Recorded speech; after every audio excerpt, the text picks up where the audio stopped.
Holy, holy, holy, holy, holy, holy, holy, holy, holy, holy, holy, holy, holy, holy.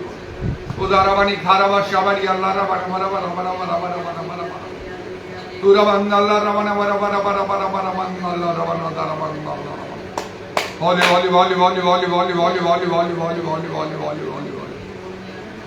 Hallelujah, hallelujah, hallelujah, hallelujah, hallelujah, hallelujah, hallelujah, hallelujah, hallelujah. Hallelujah, hallelujah, hallelujah, hallelujah, hallelujah, hallelujah, hallelujah. Urabat tamana shakamani adara bani dara bangala rabana bara bara bara bara bara bara bara. Holy, holy, holy, holy, holy, holy, holy, holy, holy, holy, holy, holy, holy, holy, holy, holy. Holy, holy, holy, holy, holy, holy, holy, holy, holy, holy, holy, holy, holy, holy, holy, holy. Urabhatramana darabangala rabani beri beri beri beri bara bara bara bara. Udaravani Karavangala Ravana Bara Bara Bara Bara Bara Bara Bara. Didaravani Karava Shabari Allah Ravana Bara Bara Bara Bara Bara Bara Bara Bara. Holy, holy, holy, holy, holy, holy, holy, holy, holy, holy, holy, holy, holy, holy, holy, holy, holy, holy. Holy, holy, holy, holy, holy, holy, holy, holy, holy, holy, holy, holy, holy, holy, holy, holy. Holy, holy, holy, holy, holy, holy, holy, holy, holy, holy, holy, holy, holy, holy, holy, holy. Holy, holy, holy, holy, holy, holy, holy, holy, holy, holy, holy. Hallelujah, hallelujah, hallelujah, hallelujah, hallelujah, hallelujah, hallelujah. Iravatramana darava shabari Allah ravani kharavatramana karavan Allah rava. Puravatramana daravan Allah ravana daravan Allah ravani kharava shabara bara bara bara. Holy, holy, holy, holy, holy, holy, holy, holy, holy, holy, holy, holy, holy, holy, holy, holy, holy, holy. Holy, holy, holy, holy, holy, holy, holy, holy, holy, holy, holy, holy, holy, holy, holy, holy. Holy, holy, holy, holy, holy, holy, holy, holy, holy, holy, holy, holy, holy, holy, holy, holy, holy, holy. Holy, holy, holy, holy, holy, holy, holy, holy, holy, holy, holy, holy, holy, holy, holy, holy, holy, holy. Udarabani Karava Shabara Bara Bara Bara Bara Bara Bara Bara Bara Bara Bara Bara Bara Bara Bara. Holy, holy, holy, holy, holy, holy, holy, holy, holy, holy, holy, holy, holy, holy, holy. Dhanya dhanya tvanama dhanya tvanama dhanya tvanama dhanya tvanama dhanya tvanama dhanya tvanama dhanya. Udaravani Karava Shabara Bara Bara Bara Bara Bara Bara Bara Bara Bara Bara Bara Bara Bara Bara Bara. Uravangala Ravani Karava Shabari Allah Ravani Biri Biri Biri Biri Biri Bara Bara Bara Bara Bara Bara Bara. Holy, holy, holy, holy, holy, holy, holy, holy, holy, holy, holy, holy, holy, holy, holy, holy, holy, holy, holy. Hallelujah, hallelujah, hallelujah, hallelujah, hallelujah, hallelujah. Ira Baba Shabari Allah Ravani Bara Bara Bara Bara Bara Bara Bara Bara Bara Bara Bara Bara Bara. Dhanya dhanya tvanama dhanya tvanama dhanya tvanama dhanya tvanama dhanya tvanama dhanya tvanama dhanya tvanama dhanya tvanama dhanya tvanama dhanya tvanama dhanya. Holy, holy, holy, holy, holy, holy, holy, holy, holy, holy, holy, holy. Holy, holy, holy, holy, holy, holy, holy, holy, holy, holy, holy, holy. Holy, holy, holy, holy, holy, holy, holy, holy, holy, holy, holy, holy. Holy, holy, holy, holy, holy, holy, holy. Shabara bara bara bara bara bara bara bara bara bara. Uravandalla Ravana Daravandalla Ravani Kharava. Uravatramana Darava Shabari Allah Ravani Biri Biri Biri Bara Bara Bara. Dhanyavad Jisu, Dhanyavad Jisu. Tomorrow Poitra Ramar Dhanyavad Glory, hallelujah. Praise the Lord, praise the Lord, praise the Lord. Atma Mandalata. Atma Mandalata. Atma Mandalata. Atma Mandalata. Bendito te Dhamma. Atma Mandalata. Bendito te Dhamma. Atma Mandalata. Ande se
প্রভু তোমার নাম ধন্যবাদ ধন্যবাদ ধন্যবাদ ধন্যবাদ ধন্যবাদ ধন্যবাদ সকল ধন্যবাদ পঞ্চভূত মাধ্যমে তোমার উপরে আমার প্রতি শুনেছে প্রভু তোমার নাম ধন্যবাদ ধন্যবাদ ধন্যবাদ ধন্যবাদ ধন্যবাদ ধন্যবাদ পবিত্র পবিত্র পবিত্র পবিত্র ধন্যবাদ ধন্যবাদ ধন্যবাদ ধন্যবাদ ধন্যবাদ ধন্যবাদ ও জগতের প্রভু পাপ অবস্থায় প্রভু মনুষ্যদিলার প্রভু তুমি প্রেম করে জগতে মনুষ্যের পদে প্রভু তুমি আসলে প্রভু পাপ করে প্রার্থনা মধ্যে আপনার জীবন করতে দেওয়ার ধন্যবাদ ধন্যবাদ ধন্যবাদ ও প্রভু এই প্রকার প্রেম করে নাই করিবা নাই প্রভু হালেলুয়া হালেলুয়া হালেলুয়া তুমি একমাত্র সত্য পরমেশ্বর প্রভু তুমি একমাত্র কথা পরমেশ্বর প্রভু কিন্তু তোমার সমস্ত বাক্য প্রভু প্রতিগঠিত প্রভু তুমি প্রমাণ সত্য মধ্যে তুমি করো হালেলুয়া হালেলুয়া হালেলুয়া তুমি রোগী দুঃখে নও প্রভু সমস্ত প্রতিবন্ধক হালেলুয়া হালেলুয়া হালেলুয়া হালেলুয়া ও তোমার সুন্দর প্রেমে পরিপূর্ণ এই দুঃখের প্রভু হালেলুয়া হালেলুয়া ও প্রভু তুমি গ্রন্থন করো তুমি হালেলুয়া হালেলুয়া হালেলুয়া হালেলুয়া এই প্রকার প্রেমময় পরমেশ্বর প্রভু তোমার নাম যে প্রকার তোমার কার্যের মধ্যে তুমি করো প্রভু তথাপি প্রভু মনুষ্য প্রভু বুঝলে নাই জানি না প্রভু আমি বলছি মেরা পর্যন্ত জানি না তুমি বুঝলে প্রভু কিন্তু তুমি আমার প্রতি তোমার সে মহান তুমি করো hallelujah hallelujah hallelujah hallelujah hallelujah hallelujah hallelujah ও তোমার প্রেম মহান তোমার প্রকাশ করে প্রভু ও তোমার সে করুণার প্রকাশ তুমি বসনা তুমি দয়ালু কৃপা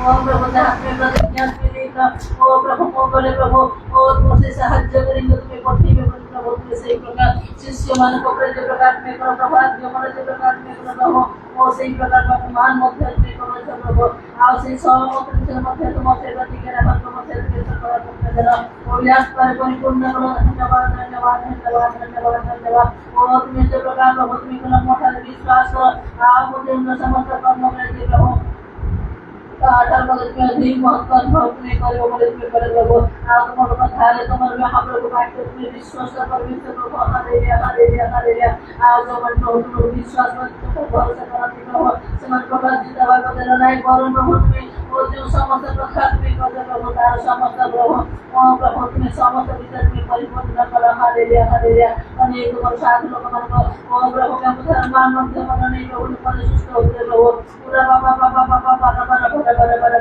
বাবা ও দোষী ছিল প্রভু মনে করতে প্রভু অনেক কার্য হয়ে প্রভু অনেক আশ্চর্য কর্ম মধ্যে সাধনা করতে হালেলুয়া হালেলুয়া তুমি কে দে দয়া তুমি কে দে প্রেম তুমি কে দে প্রভু প্রভু তুমি নিঃস্বার্থ ভাবে প্রভু তুমি সমস্ত তুমি কার্য করছ আপনাকে শূন্য করো সমস্ত প্রভু সুখ ত্যাগ তুমি করো ধন্যবাদ ধন্যবাদ এই প্রকার প্রেমিক পরমেশ্বর তুমি আমাকে জানিবার ধন্যবাদ ধন্যবাদ ধন্যবাদ ধন্যবাদ ধন্যবাদ মহাপ্রভু প্রভু আজ মতে প্রভু ছোটা যাচ্ছে অন্ধদের প্রতি প্রভু ও ভূমনা প্রভু কথা যে জীবন পাওয়া প্রভু রোগী গুলিকে সুস্থ হতে প্রভু না রাষ্ট্রে যখন ভক্তি প্রভু বোধা গুলিকে ছাড়ি যাও প্রভু খরা হয়ে যাও সন্ধ্যা হালেলুয়া হালেলুয়া হালেলুয়া পুরা না না না না বড় বড় বড় বড় বড় ধন্যবাদ ধন্যবাদ ধন্যবাদ ধন্যবাদ এই প্রকার মহান পরিবেশ প্রভু তোমার গৌরব তোমার মহিমা করো প্রভু তোমার সত্যি বন্দনা করো প্রভু হালেলুয়া হালেলুয়া তোমার মহিমা প্রকাশ করে পাই তোমার গৌরব করে পাই তোমার আমাকে কীর্তন করে পাই মন্ত্রকে সৃষ্টি করিয়াছ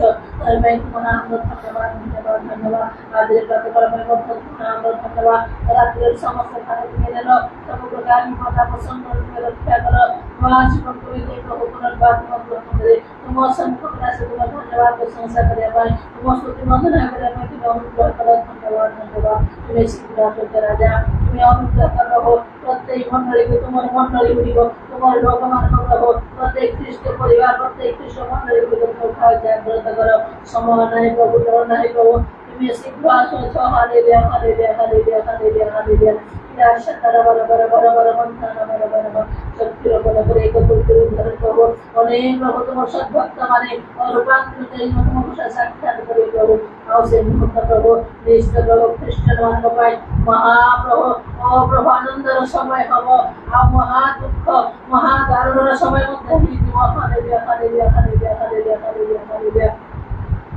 जय जीशु जय जीशु जय जीशु जय जीशु तुम्हें प्रभात के परमेश्वर वर्तमान से ईश्वर आशेष पर्यंत मध्य से परमेश्वर को धन्यवाद धन्यवाद तुम्हें जुगाड़े पाए हम तुम्हें दिया सब धन्यवाद अनेक तुम्हें फिराओ बंचा प्रभु हम राज्य देश प्रेम मध्य तुम्हारा तुम्हें दियो प्रभु निश्चय तुम्हारे लोकमान को और प्रभु की कौन प्रभु तुम्हें राज्य रखी तो देश रखे प्रभु धन्यवाद धन्यवाद धन्यवाद प्रभु से मन का प्रार्थना को सुने देश को बंचा मन राज्य को बंचा प्रभु हालेलुया सब प्रकार शत्रु सैतान का जो विनाश करो समस्त प्रभु मंदता समस्त प्रकार प्रभु ओ प्रभु तुम्हारा प्रभु तुम्हारा विसर्जन को विसर्जन को रक्षा करो धारण करो हमारे लिए प्रत्येक को शक्ति को कर दियो प्रत्येक को मन परिवर्तन ର ବର ତୁମେ ଦିଅ ତୁମଠାରେ ବିଶ୍ୱାସ କରନ୍ତୁ ତୁମ ନାମରେ ପ୍ରାର୍ଥନା କରନ୍ତୁ ଆପଣ ଆପଣ ପାପ ସ୍ୱୀକାର କରନ୍ତୁ ଆପଣ ଆପଣ କୁପତ୍ର ଫେରି ପ୍ରଭୁ ତୁମକୁ ସତ୍ବାନ୍ତ ସହିତ ତୁମକୁ ପ୍ରଭୁ ଓ ପ୍ରଭୁ ତୁମକୁ ଫେରିବାକୁ ପାରିବେ ଏଥିରେ ମୋତେ ତୁମେ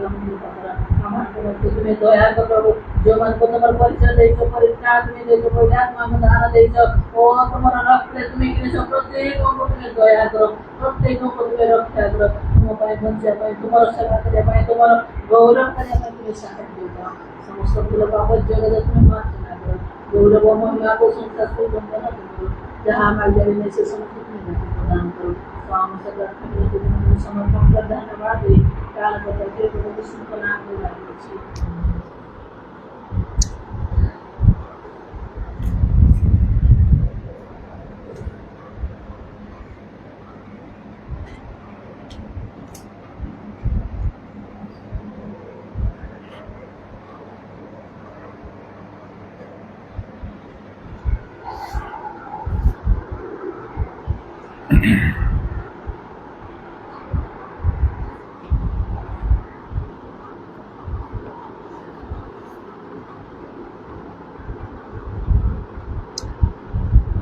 प्रथम करन्ती 11 पर्व 1 पदरे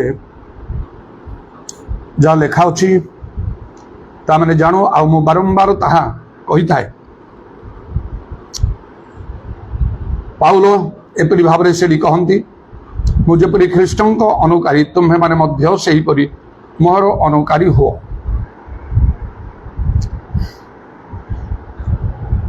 जदि से कही था तो माने ख्रीष्टों अनुकारी हो से गोटे कथा मोर अनुकारी हो बोली से तो कहते यहाँ समस्ते हुए तो ग्रहण करें ना ये कौन जे आम तापरी हबू ये कौन बेसी निजक धार्मिक देखा यहीपरि भाव में केते लोकंकर चिंताधारा सब आसव किंतु पवित्र आत्मा तांग मुखरे से कथा प्रकाश करछन्ति जेहेतु आमन को विश्वासी मान अन्य मान आदर्श स्वरूप हवा को पड़ो आमान पाखे लोक मान शिखा को हम जबरी प्रभु जीशु कहले तुमने जगतर ज्योति मु जो पर्यंत जगत थी से पर्यंत मु जगतर ज्योति तापर से कहले तुमने जगतर ज्योति आध्य लेखा अन्य स्थान रे जे आमकर नेता मान को स्मरण करने को हम आमानकर अनुकरण आमान को करने को हम सेमानकर जीवन यात्रा प्रगति को लक्ष्य करी सेमानकर सदृश आमान को हवा को हम चारिथर करी पाउलो ये कथा कहते मो परी हुओ बा मोर अनुकारी हो be a followers of me प्रथम करन्तियों 4 पर्वर 16 पदरे मध्य ये कथा लेखा फिलिपियो 3 पर्वर 17 पदरे मध्य लेखा गलातियो 4 पर्वर 12 पदरे मध्य लेखा चारिथर करी से कहूँ तुमने मो परी हो केते कॉन्फिडेंटली से कथा कहते कौन आम सेमिति कहि परिबा अन्य मानकु विश्वासी मानकु मंडली रे पापी अधार्मिक विजातीय मानकु तुमने मो परी हो कण मानकर जीवन आ प्रकृत रे आदर्शपूर्ण ता प्रभु ठारे सुग्राह्य अटे अनेक निश्चय ताहा कहि पारिबे नाही मात्र एपरी आमान को मध्य कहिबा आवश्यक आ गोटे विषय मु भावुछि जदि पाउलो जेपरी कहले बा पवित्र आत्मा तांग मुखरे जहाँ प्रकाश कले मो परी हो पाउलों परी हो मु तो निज पई ता ग्रहण करिछि पाउलोंकर सदृश्य हवा को मु बहुत इच्छा करुचे चेष्टा करुचे मात्र ତାହା ଆଦୌ ସହଜ ବିଷୟ ନାହିଁ। ଯେପରି ତାଙ୍କର ଜୀବନ ଥିଲା ସମ୍ପୂର୍ଣ୍ଣ ତାକୁ ଅନୁକରଣ କରି କାର୍ଯ୍ୟ କରିବା ଆଦୌ ସହଜ ବିଷୟ ନାହିଁ। ତଥାପି ତମାନଙ୍କୁ ଚେଷ୍ଟା କରିବାକୁ ପଡ଼ିବ।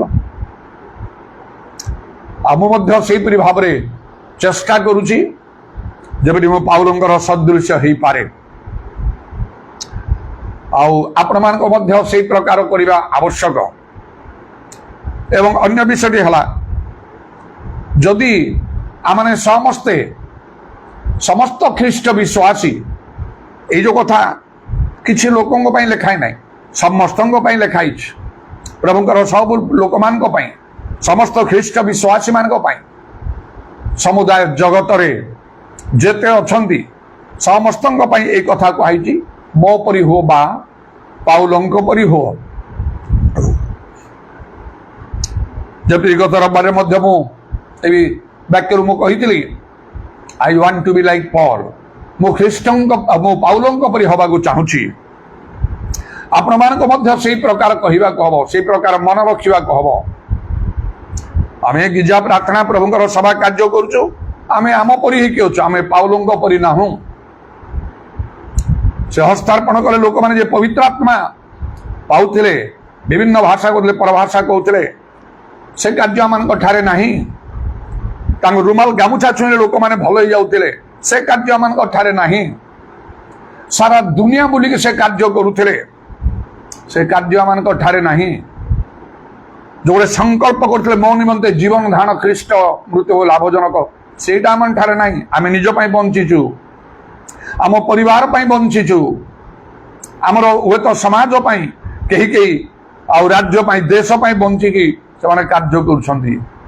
ମାତ୍ର ପାଉଲ କହିଲେ, ଆଉ ମୋ ନିମନ୍ତେ ଜୀବନ ଧାରଣ ଖ୍ରୀଷ୍ଟ, ମାନେ ମୁଁ ଖ୍ରୀଷ୍ଟଙ୍କ ପାଇଁ ବଞ୍ଚିବି, ନିଜ ପାଇଁ ନାହିଁ, ନିଜ ବାପା ମା ପରିବାର କାହା ପାଇଁ ନାହିଁ, ଖ୍ରୀଷ୍ଟଙ୍କ ମୋ ନିମନ୍ତେ ଜୀବନ ଧାରଣ ଖ୍ରୀଷ୍ଟ ମୃତ୍ୟୁ ଭୋଗ ଲାଭଜନକ। ଏପରି ଯଦି ଆମେ ଚିନ୍ତା କରିବା, ସେ ପାଉଲ ଆକାଶରେ ହେଲେ ଆମେ ପାତାଳ ପରି ହବା, ମାତ୍ର ତାହା ଠିକ ନାହିଁ। ଆମକୁ ପାଉଲଙ୍କ ପରି ହବାକୁ ହବ। ଆହୁରି ଗୋଟେ ବିଷୟ ମୁଁ ଏଠି କହିବା ପାଇଁ ଚାହେଁ, ଓ ଯଦି ସମସ୍ତ ଖ୍ରୀଷ୍ଟ ବିଶ୍ୱାସୀ ଜଗତରେ ଆପଣମାନେ ଆଉ ମୁଁ ମଧ୍ୟ ଯଦି ଆମେ ପାଉଲଙ୍କ ପରି ହେଇଥାନ୍ତୁ, ତାହେଲେ କ'ଣ ହେଇଥାନ୍ତା?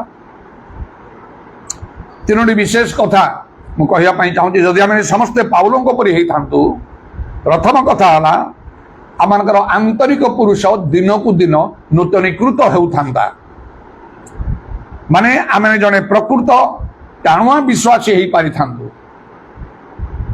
ଯେପରି ପାଉଲ କହିଲେ, ଆଉ ମୋର ଶକ୍ତିତା ଖ୍ରୀଷ୍ଟଙ୍କ ସାଥିରେ ମୁଁ ସମସ୍ତ କରିପାରେ, এই କଥା କିଏ କହିପାରିବ? ତାଙ୍କର ପ୍ରତ୍ୟେକଟି କଥା, ବାକ୍ୟ, ଷ୍ଟେଟମେଣ୍ଟ ମୋର ହୃଦୟକୁ ବହୁତ ସ୍ପର୍ଶ କରେ, ଆଉ ମୁଁ ଆହ୍ୱାନପୂର୍ଣ୍ଣ ଭାବରେ ତାକୁ ଗ୍ରହଣ କରେ, ଆଉ ତଦନୁସାରେ କାର୍ଯ୍ୟ କରିବା ପାଇଁ ମୁଁ ଚେଷ୍ଟା କରିକି ଆସିଛି। ମୋ ପରିବର୍ତ୍ତନ ଆରମ୍ଭରୁ ଆଜି ପର୍ଯ୍ୟନ୍ତ ଏଇ 44 ବର୍ଷରୁ ଉର୍ଦ୍ଧ୍ୱ ସମୟ, ଆଉ ଅନେକ ସ୍ଥାନରେ ପ୍ରଭୁ ମୋ ଜୀବନ ସେବା କାର୍ଯ୍ୟରେ ସେପରି ମଧ୍ୟ କରିଛନ୍ତି। ଆଗାମୀ ଦିନମାନଙ୍କରେ ମଧ୍ୟ କରିବେ ବୋଲି କେବଳ ମୁଁ ଆଶାବାଦୀ ନାହିଁ, ମାତ୍ର ମୁଁ ନିଜକୁ ସେହିପରି ଭାବରେ ପ୍ରସ୍ତୁତ କରୁଛି। ନିଜକୁ ବହୁତ ଡିସିପ୍ଲିନ କରିବା ପାଇଁ ମୁଁ ଚେଷ୍ଟା କରୁଛି। ଆଉ ତେବେ ଯଦି ସମସ୍ତେ ପାଉଲଙ୍କ ପରି ହେଇଥାନ୍ତେ, ବାକ୍ୟକୁ ସଫଳ କରି, ତୁମାନେ ମୋ ପରି ହୁଅ, ବି ଏ ଫଲୋଅର୍ସ ଅଫ୍ ମି, ଆଉ ମୋର ଅନୁକରଣ କର, ବି ଏ ଇମିଟେଟର୍ସ ଅଫ୍ ମି, ମତେ ଦେଖିକି ମୁଁ ଯେମିତି ଆଉ ତମେ ସେମିତି ହୁଅ। ଏଇ ଯୋଉ କଥା କହୁଛନ୍ତି, ଯଦି ଏଇ କଥା ସମସ୍ତେ ମାନିଥାନ୍ତେ, ସମସ୍ତେ ଗ୍ରହଣ କରିପାରିଥାନ୍ତେ, ସମସ୍ତ ଖ୍ରୀଷ୍ଟ ବିଶ୍ୱାସୀ ଯଦି ପାଉଲଙ୍କ ପରି ହେଇପାରିଥାନ୍ତେ, ତାହେଲେ ପ୍ରଥମ କଥା କହିଲି, ଆମମାନଙ୍କର ଆନ୍ତରିକ ପୁରୁଷ ଦିନକୁ ଦିନ ନୂତନୀକୃତ ହେଇଥାନ୍ତା। ଆତ୍ମିକ ଜୀବନରେ ଆମେ ଟାଣୁଆ ହେଇଥାନ୍ତୁ, ଆମେ ସିଦ୍ଧ ହେଇଥାନ୍ତୁ, ଆମେ ପ୍ରକୃତ ପ୍ରଭୁଙ୍କ ଲୋକ ହେଇଥାନ୍ତୁ। ଯେପରି ପ୍ରଭୁ ପାଉଲଙ୍କ ବିଷୟରେ କହିଲେ, ସେ ଆମର ମନୋନୀତ ପାତ୍ର, ଆମେ ସେଇ ପ୍ରକାର ହେଇଥାନ୍ତୁ। ପ୍ରଭୁ ତାଙ୍କ ବିଷୟରେ କହିଲେ, ହରିଣକୁ ଦେଖ ସେ ପ୍ରାର୍ଥନା କରୁଛି। ଆମର ଧର୍ମ କର୍ମ ବିଷୟରେ ପ୍ରଭୁ ପ୍ରଶଂସା କରି କହିଥାନ୍ତେ, କାରଣ ଲେଖା ହେଉଛି, ଯେ ନିଜର ପ୍ରଶଂସା କରେ ସେ ପରୀକ୍ଷା ସିଦ୍ଧ ନାହିଁ, ମାତ୍ର ପ୍ରଭୁ ଯାହାର ପ୍ରଶଂସା କରନ୍ତି ସେ ପରୀକ୍ଷା ସିଦ୍ଧ। ସେହିପରି ପ୍ରଭୁ ତାଙ୍କର ପ୍ରଶଂସା କଲେ।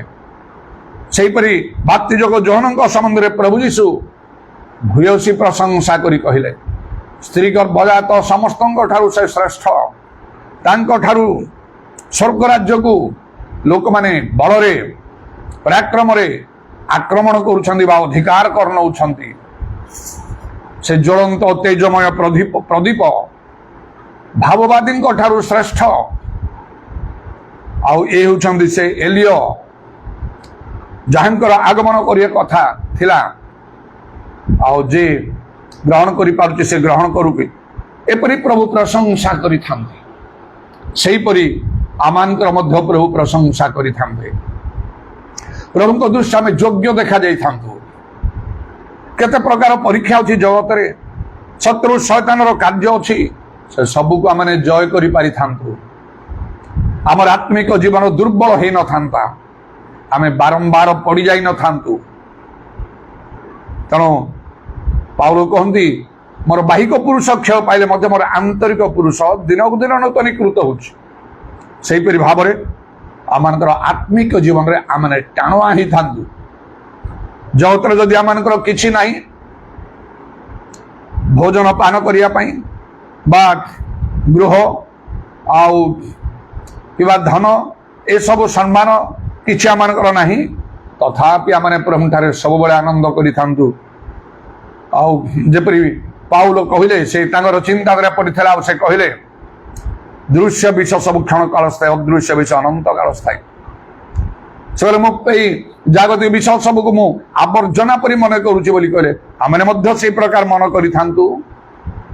ଆଉ ଅନେକ ବିଷୟରେ ଆମେ ଯେ ଜଗତରେ ପାଇନାହୁଁ, ଅନେକ ବିଷୟରେ ଆମ ଋଣ ଅଛି, ଅଭାବ ଅଛି, ଏଥିପାଇଁ ଆମେ ଦୁଃଖ କରିନଥାନ୍ତୁ, ଆମେ ଭାଙ୍ଗି ପଡ଼ିନଥାନ୍ତୁ, ପ୍ରଭୁଙ୍କ ପ୍ରତି ଆମେ ଅଭିମାନ କରିନଥାନ୍ତୁ।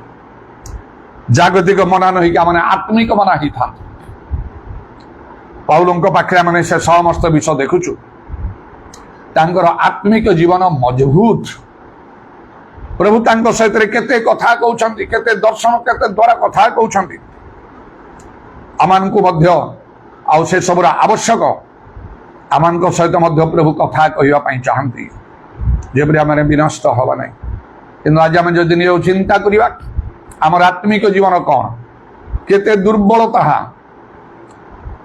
ଆମେ ଗୋଟେ ପରୀକ୍ଷାକୁ ଆମେ ଜୟ କରିପାରୁନାହୁଁ, ଗୋଟେ ଶୟତାନର କାର୍ଯ୍ୟକୁ ଆମେ ବିନାଶ କରିପାରୁନାହୁଁ। ଭଲ ସାକ୍ଷ୍ୟଟି ଆମ ଜୀବନରେ ନାହିଁ, ଯାହା ଶୁଣିଲେ ଲୋକମାନେ ବଦଳି ଯିବେ এই ପ୍ରକାର ଭାବରେ। ଆଉ କୌଣସି ଗୋଟିଏ ବଡ଼ ଆଶ୍ଚର୍ଯ୍ୟ କର୍ମ ଆମମାନଙ୍କ ଜୀବନରେ ନାହିଁ। ଆମେ ଆଉ ବଡ଼ ଦୁର୍ବଳ ହେଇକି ଆମେ ଅଛୁ। ଅନେକଙ୍କ ଜୀବନ ଏପରି ଅଛି, ବାଇବେଲ ଲେଖା ଅଛି, ପ୍ରଭୁ ଯୀଶୁ କହିଲେ ତୁମେ ନାମରେ ଜୀବିତ ପ୍ରକୃତରେ ମୃତ। এই କଥା କ'ଣ ପାଉଲଙ୍କୁ କୁହାଯାଇ ପାରିବ? ନାହିଁ। ତାଙ୍କ ବିଷୟ ତ ପ୍ରଭୁ ଯୀଶୁ ସେ ହନନ କଲେ, ସେ ଆମର ମନୋନୀତ ପାତ୍ର, ମାଇ ଚୋଜନ୍ ଭେସଲ। ତେଣୁ ଆମମାନଙ୍କର ଜୀବନ ପାଉଲଙ୍କ ପରି ହେବା ଆବଶ୍ୟକ। ଆମମାନଙ୍କୁ ଏକ ବିଜୟ ଜୀବନ କାଟିବା ଆମମାନଙ୍କର ଦରକାର। ଯେତେ ପରୀକ୍ଷା ଆସୁ, ଶୟତାନର କାର୍ଯ୍ୟ ଆସୁ, ଶୟତାନର ସ୍ଥାନ ଆମମାନଙ୍କର ପାଦ ତଳେ, ଆମେ ତାକୁ ଜୟ କରିବାକୁ ହବ। ଏ ଜଗତକୁ ଆମମାନଙ୍କୁ ଜୟ କରିବାକୁ ହବ। ପ୍ରଭୁଙ୍କ ଇଚ୍ଛା ସାଧନ କରିବାକୁ ହବ। ଆମମାନଙ୍କୁ ନିଜ ଇଚ୍ଛା ସାଧନ ନ କରି ପ୍ରଭୁଙ୍କର ବାକ୍ୟ ସବୁକୁ ସଫଳ କରିବାକୁ ହବ, ସିଦ୍ଧ ହେବାକୁ ହବ। ପ୍ରଭୁଙ୍କ ରାଜ୍ୟ ତାଙ୍କ ଆଗମନ ନିମନ୍ତେ ସୁବୁଦ୍ଧି କନ୍ୟା ସଦୃଶ ନିଜକୁ ପ୍ରସ୍ତୁତ ଆମମାନଙ୍କୁ କରିବାକୁ ହବ। କାରଣ ସେଦିନ ସେ 10 କନ୍ୟା ମଧ୍ୟରୁ 5 ଜଣ ନିର୍ବୃତ୍ତି ଥିବାରୁ ବରଙ୍କୁ ସେମାନେ ସାକ୍ଷାତ କରିପାରିଲେ ନାହିଁ। ଆଜି ଅନେକଙ୍କ ଜୀବନ ଏପରି। ଆଉ ପାଉଲ ସମ୍ପୂର୍ଣ୍ଣ ଭିନ୍ନ। ସେ ଆଦର୍ଶ ଅଟନ୍ତି ସମସ୍ତଙ୍କ ନିମନ୍ତେ। ଯେତେ ଦିନ ସେ ଜଗତରେ ରହିଲେ, ଏବେ ସେ ପ୍ରଭୁଙ୍କ ଠାରେ ଅଛନ୍ତି। ତେଣୁ ପ୍ରଥମ କଥା, ଯଦି ସମସ୍ତେ ଆମେ ପାଉଲଙ୍କ ପରି ହେଇଥାନ୍ତୁ, ତାହେଲେ ପ୍ରଥମ କଥା କହିଲି, ଆମର ଆନ୍ତରିକ ପୁରୁଷ ଇନର ମ୍ୟାନ୍ ରିନ୍ୟୁ ହେଇଥାନ୍ତା, ଦିନକୁ ଦିନ ନୂତନୀକୃତ ହେଇଥାନ୍ତା। ମାନେ ଆତ୍ମିକ ଜୀବନରେ ଆମେ ସବଳ, ଆମେ ଟାଣୁଆ ହେଇଥାନ୍ତୁ। ବିଶ୍ୱସ୍ତ ଭାବରେ ପ୍ରଭୁଙ୍କର ସେବା କାର୍ଯ୍ୟରେ ଆମେ ଲାଗି ରହିଥାନ୍ତୁ। କେବେ ପଛଘୁଞ୍ଚା ଦେଇନଥାନ୍ତୁ, ପଡ଼ିଯାଇନଥାନ୍ତୁ, ପାପରେ ଜୀବନ କାଟୁ ନଥାନ୍ତୁ। ପବିତ୍ର ଜୀବନ ମାନେ କାଟିଥାନ୍ତୁ, ପ୍ରଭୁଙ୍କର ସନ୍ତୋଷଜନକ କାର୍ଯ୍ୟ କରିଥାନ୍ତୁ। ମାତ୍ର ଏବେ ଆମେ ମଣିଷକୁ ସନ୍ତୁଷ୍ଟ କରି କାର୍ଯ୍ୟ କରିବାକୁ ଆମେ ଚାହୁଁଛୁ। ନିଜକୁ ଯାହା ଭଲ ଲାଗେ ସେ ସମସ୍ତ କାର୍ଯ୍ୟ ଆମେ କରୁଛୁ। ଆମମାନଙ୍କର ଆହ୍ୱାନକୁ ଆମେ ଭୁଲି ଯାଇଛୁ, ତାହାର ଯୋଗ୍ୟ ଆଚରଣ କରିପାରୁନାହୁଁ। ପ୍ରଭୁ ତ ଆସିବେ, ମାତ୍ର ସେତେବେଳକୁ ଆମେ ନିର୍ବୁଦ୍ଧି କନ୍ୟା ପରି ଆଉ ଆମେ ପରିତ୍ୟକ୍ତ ହବା। ପ୍ରଭୁ ଆମମାନଙ୍କୁ ତ୍ୟାଗ କରିଦେବେ, ଛାଡ଼ିଦେବେ, ଆଉ ସେ ଭୟଙ୍କର କ୍ଲେଶ ଭିତରେ ଆମମାନଙ୍କୁ ଯିବାକୁ ହବ। ତେଣୁକ ଯଦି ବଞ୍ଚିଛୁ ଆମମାନଙ୍କୁ ସମୟ ଦିଆହେଇଛି ବଦଳି ଯିବା ପାଇଁ, ପାଉଲଙ୍କ ପରି ହେବା ପାଇଁ। ଦ୍ୱିତୀୟ କଥା, ଯଦି ସମସ୍ତେ ପାଉଲଙ୍କ ପରି ହେଇଥାନ୍ତେ, ହଠାତ୍ ଆଜି ଗୋଟେ ମୋର ଏଇ ଚିନ୍ତାଧାରା ମୋ ଭିତରକୁ ଆସିଲା। ଏଇ ଚିନ୍ତା ମୋର କେବେ ଆସିନଥିଲା। ଯଦି ସମସ୍ତେ ପାଉଲଙ୍କ ପରି ହେଇଥାନ୍ତେ, ସମସ୍ତ ଖ୍ରୀଷ୍ଟ ବିଶ୍ୱାସୀ ସମୁଦାୟ ଜଗତରେ, ତାହେଲେ କ'ଣ ହୁଅନ୍ତା? ଦ୍ୱିତୀୟ ବିଷୟ ହେଲା, ମଣ୍ଡଳୀ ଗୁଡାକ ସବୁ ନିଷ୍ଠା ପାଇଥାନ୍ତା, ବିଶ୍ୱାସୀ ମାନେ ସବୁ ଟାଣୁଆ ହେଇଥାନ୍ତେ। ପାଉଲ ଖାଲି ନିଜେ ଟାଣୁଆ ହେଲେ ନାହିଁ, ସେ ବିଶ୍ୱାସୀ ମାନଙ୍କୁ ଟାଣୁଆ କଲେ, ମଣ୍ଡଳୀ ଗୁଡାକୁ ମଜବୁତ ସେ କଲେ। କାରଣ ଯେତେବେଳେ ସେ 12 ଜଣ ପୁରୁଷଙ୍କୁ ସେ ଏଫେସସ୍ ଦେଖି ପଚାରିଲେ, ଦେଖୁ ଦେଖୁ ବିଶ୍ୱାସ କରିଥିବା ସମୟରେ ତମାନେ କ'ଣ ପବିତ୍ର ଆତ୍ମାଙ୍କୁ ପାଇଥିଲ? ବିଶ୍ୱାସ କରିବା ସମୟରେ କ'ଣ ତମାନେ ପବିତ୍ର ଆତ୍ମାଙ୍କୁ ପାଇଥିଲ? ସେମାନେ ତ କହିଲେ ନାହିଁ। ସେମାନଙ୍କର କିଛି ତ୍ରୁଟି, ସେମାନଙ୍କ ବାପ୍ତିସ୍ମ ସମ୍ବନ୍ଧୀୟ ତ୍ରୁଟିକୁ ସେ ଠିକ କରିଦେଲା ପରେ ସେମାନଙ୍କ ଉପରେ ହସ୍ତାର୍ପଣ କଲେ। ସାଙ୍ଗେ ସାଙ୍ଗେ ସେମାନେ ପବିତ୍ର ଆତ୍ମାରେ ପୂର୍ଣ୍ଣ ହେଲେ, ବିଭିନ୍ନ ପରଭାଷା କହିବାକୁ ଲାଗିଲେ, ଭାବବାଣୀ କହିବାକୁ ଲାଗିଲେ। କେତେ ଜଣଙ୍କ ଠାରେ, ବିଶେଷ କରି ପ୍ରଭୁଙ୍କ ଲୋକମାନେ, ପ୍ରଭୁଙ୍କ ଦାସମାନେ, ପାଳକ ପ୍ରଚାରକ, ଖ୍ରୀଷ୍ଟିୟ ନେତାମାନଙ୍କ ଠାରେ ଏହି ଶକ୍ତି ବା ଏହି ଦାନ ରହିଛି। କୋଉମାନେ ଅଛନ୍ତି ଯେଉଁମାନେ ହସ୍ତାର୍ପଣ କରନ୍ତି ବିଶ୍ୱାସୀ ମାନଙ୍କ ଉପରେ, ଆଉ ସେମାନେ ସେଇ ମୁହୂର୍ତ୍ତରେ ପବିତ୍ର ଆତ୍ମାରେ ପରିପୂର୍ଣ୍ଣ ହେଇଯାନ୍ତି, ଆଉ ପରଭାଷା କହନ୍ତି, ଆଉ ଭାବବାଣୀ କୁହନ୍ତି। କେତେ ଜଣ ଅଛନ୍ତି ଏପରି?